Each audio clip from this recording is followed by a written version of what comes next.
एक शाम प्राची टीवी पर सीरियल देख रही होती है। तभी उसकी सास वहां आती है। अरे सीरियल में तो ऐसे मग्न है जैसे आज रात का खाना पड़ोसी आकर बनाएंगे।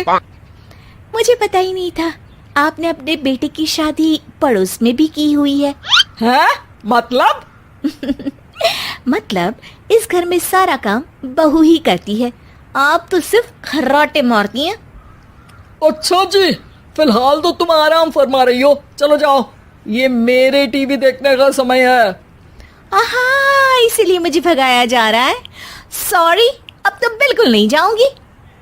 प्राची की इस बात पर दोनों सास बहू के बीच टीवी रिमोट के पीछे बच्चों जैसे छीना झपटी शुरू हो जाती है, जिसके बीच श्लोक भी काम से घर वापस आ जाता है।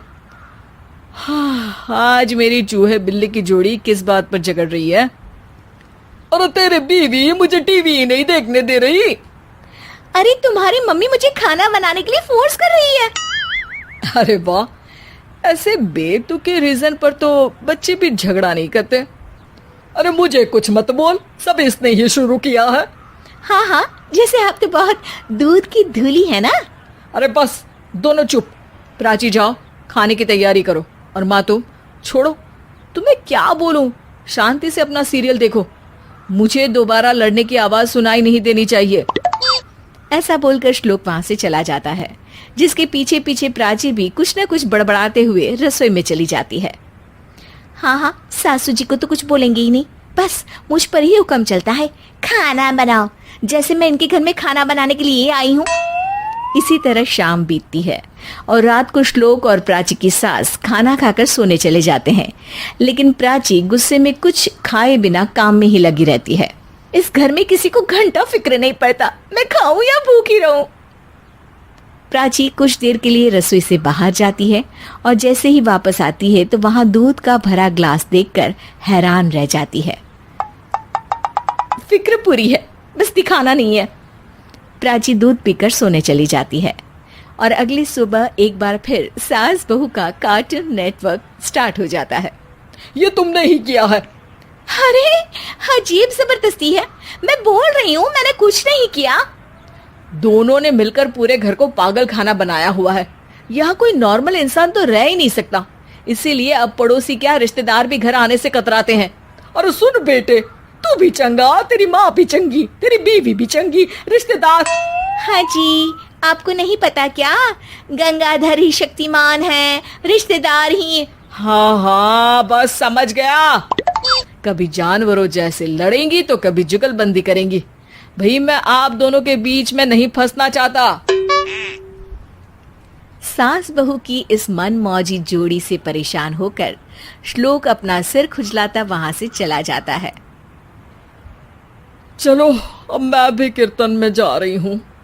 इस पर जैसे ही सास कमरे में अपना पर्स लेने जाती है तो वहां नाश्ते की प्लेट रखी देख मुस्कुराने लगती है और नाश्ता करके घर से बाहर निकलते हुए कुछ पैसे टेबल पर रख जाती है, जिसके कुछ देर बाद सिलेंडर वाला घर आता है। ओ मोरी मैया, मैं सिलेंडर के बारे में तो बिल्कुल भूल ही गई थी। घर खर्च के सारे पैसे भी मम्मी के पास है और श्लोक से बोला तो उल्टा 4 बात सुनाएंगे। प्राची ये सोच ही रही होती है कि अचानक उसका चेहरा चमक उठता है और वो घर में आकर इधर उधर देखने लगती है।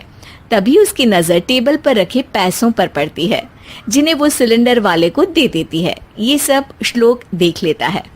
अच्छा बेटे, इतना बड़ा घोटाला, सबके सामने मैं तेरी दुश्मन और पीठ पीछे तेरी मेरी यारी। इस पर श्लोक एक प्लान बनाता है और शाम को सब एक साथ बैठे होने पर बोलने लगता है। माँ, तुम दोनों की बहुत लड़ाई होती है, इसलिए मैं सोच रहा हूँ कि प्राची को उसके घर छोड़ाऊं, इससे वो भी खुश रहेगी और तुम भी। अचानक श्लोक की ये बात सुनकर सास बहू शौक से उसकी तरफ देखती हैं।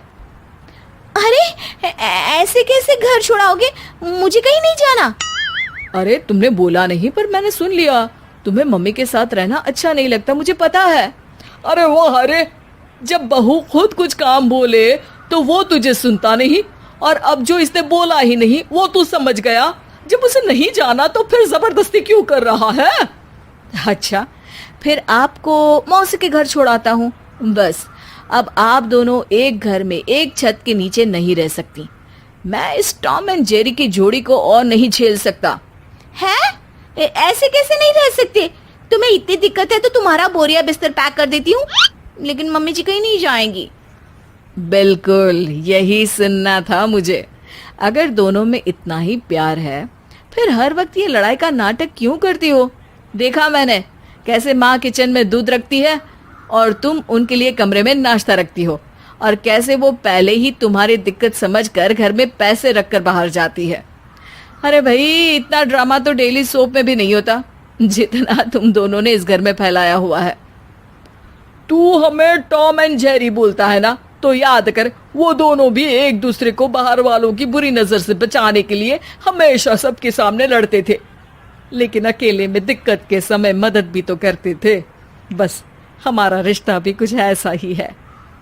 और वैसे भी अगर सास बहू में तू मैं नहीं होती तो दुनिया वालों को कहानियां कैसे मिलेंगी?